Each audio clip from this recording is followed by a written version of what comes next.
You're listening to The Andres Segovia Show.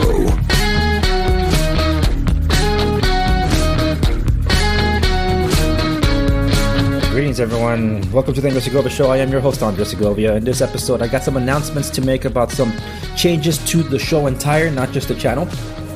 For those of you that have not yet realized, there are some social media presence that I am no longer in, such as Facebook. It wasn't working out for me, and the events of recent times just gave me more reason to leave the platform. So I have left Facebook.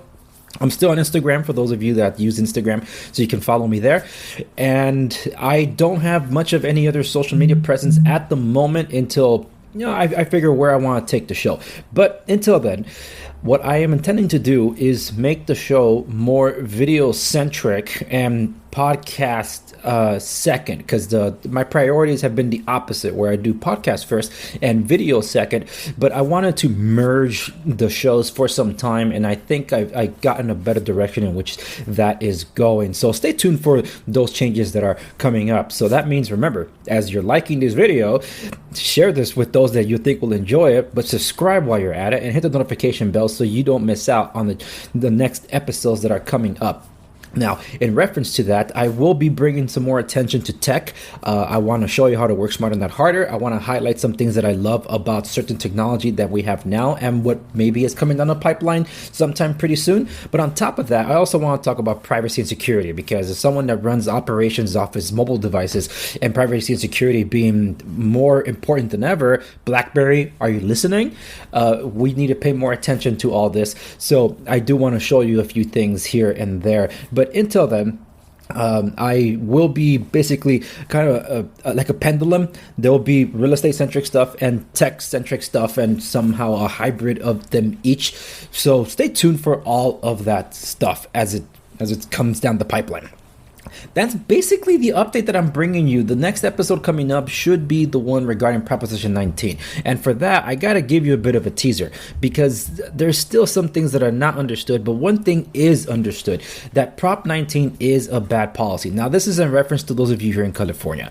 We don't yet know the extent of all this, but we are going to find out. And I'm currently digesting some information, a lot of information that's come across through that. And as soon as I have it, I'll share it with you. But overall, there was a good piece from the Apartment Owners Association for the January newsletter that they had, and I wanted to read a portion of this one from the Harms of Prop 19 Will Soon Be Clear article by John Kopal, president of the Howard Jervis Taxpayers Association.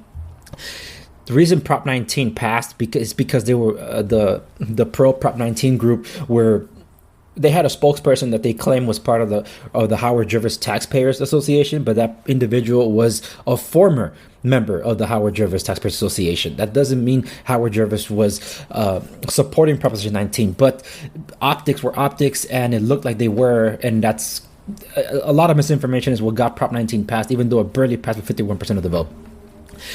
Well, let me just get to this part of the article that I want to read to you. Here we go. Among the problems now recognized under Prop 19 is that rents will increase. This was a given. I've said this so many times, but there it is. Buildings owned by aging mom and pop landlords, when passed with their children, will incur sharply higher property taxes. Another problem for property owners is the impact of Assembly Bill 3088, which forces property owners to accept a 75% decrease in rent with a moratorium on evictions. It contains the unrealistic expectation that tenants will come up with a balloon payment after January 31st. Should they default, a landlord can only collect in small claims court beginning March 1st, 2021. Meanwhile, Prop 19 takes effect on February 16, 2021. Families that suffer the loss of a parent will face huge property tax increases on rental property while being unable to collect full rents. So that's a little part of this article that I recommend you go to AOAUSA.com to be able to read more of this and check out their newsletter. Sign up for that if you haven't already. But for those of you in California, for you to be in the know, they also, the Apartment Owner Associations also host to several seminars, and it's one of those that I'm actually digesting. I was supposed to be tuning in live to it last Thursday, but the overwhelming production schedule, work, and a lot of stuff that went down last week prohibited me from participating in it, but that's what I will be parsing through and getting the necessary information over to you. But you don't have to wait for me to do it. You can also go to the website and get it from there directly, aoausa.com. They don't sponsor the program. I just happen to be a fan of the content, and they are fighting for property rights in the state of California, one of the few that seem to be doing so. So just giving a shout out to them. Anyway, that's all I wanted to share with you on this episode of the Andres Segovia Show. Stay tuned this week for a new episode of Local Broker Reacts. I didn't want that episode to get too old, so I'm hoping you enjoy it. It's a bit of a humorous one, so we could all use a laugh, and I hope you have a laugh with me too. Thank you so much for listening or watching, however you're digesting my program. All my content is at www.theandressegovia.com. By all means, go check out my website to discover more about what I do and how I do it. And for real estate resources, you can go to www.segoviares.com. Thank you so much for tuning in to the latest episode of the program. I shall see you, as always, on the next one.